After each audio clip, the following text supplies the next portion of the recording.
UFC 300 card just gets bigger and bigger. We've had two more banging fights announced. The first being Max Holloway going against Gaethje for his BMF title. The BMF title actually being defended for once. You never know when if it's just going to come and go, or if it's actually a mainstay, and maybe it looks like the title will be sticking around for a bit.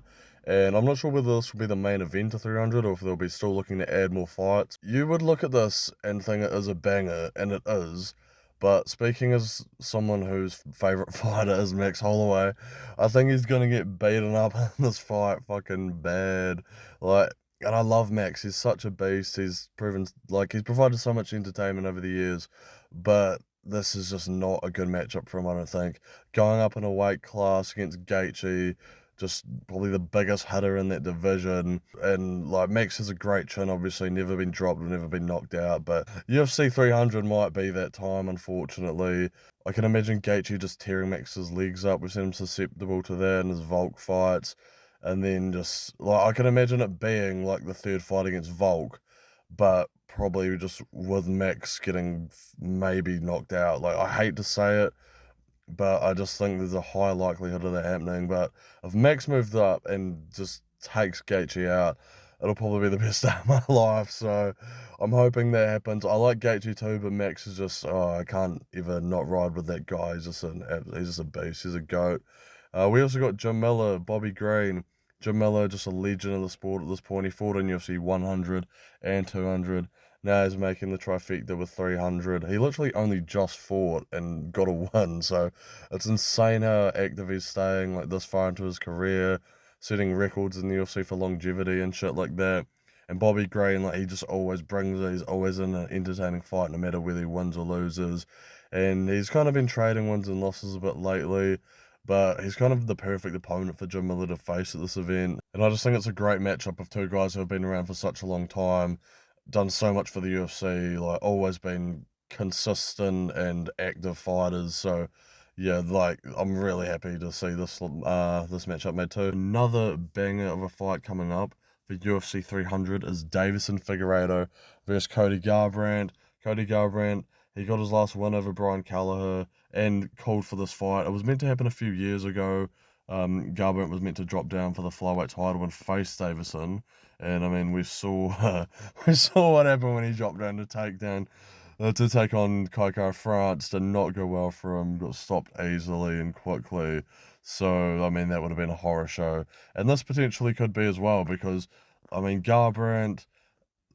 He's just. I've always been a fan of him. I've always cheered for him because that fight against Dominic Cruz, like how could that not make you a fan of him? It's just one of the best performances and best fights I've ever seen.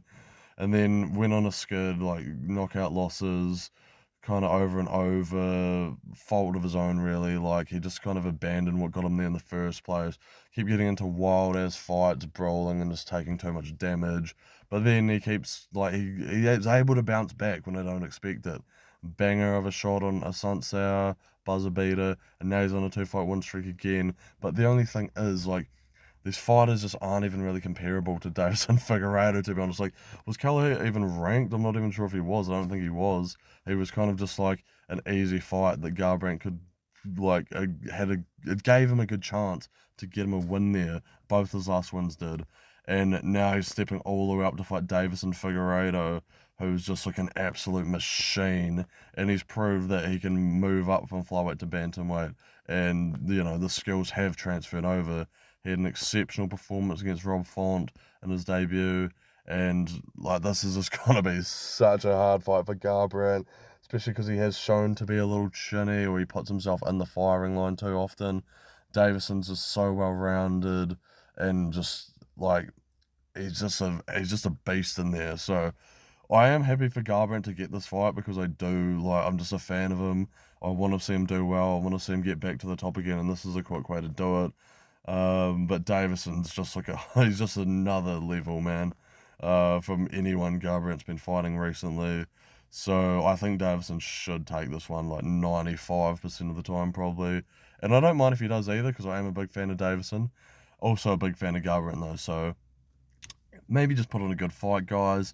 And, you know, just may the best man win, I guess. We have our first PFL and Bellator crossover event scheduled for the 24th of February, and I'm anticipating this a lot more than I thought it would be, to be honest. They're really bringing out all the heat for this card.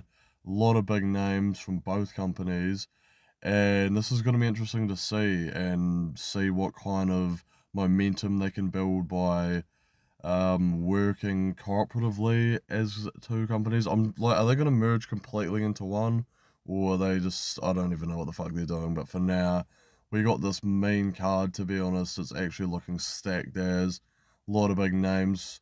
And if you're disappointed in 300's lineup, maybe you can switch over to this and see what you like.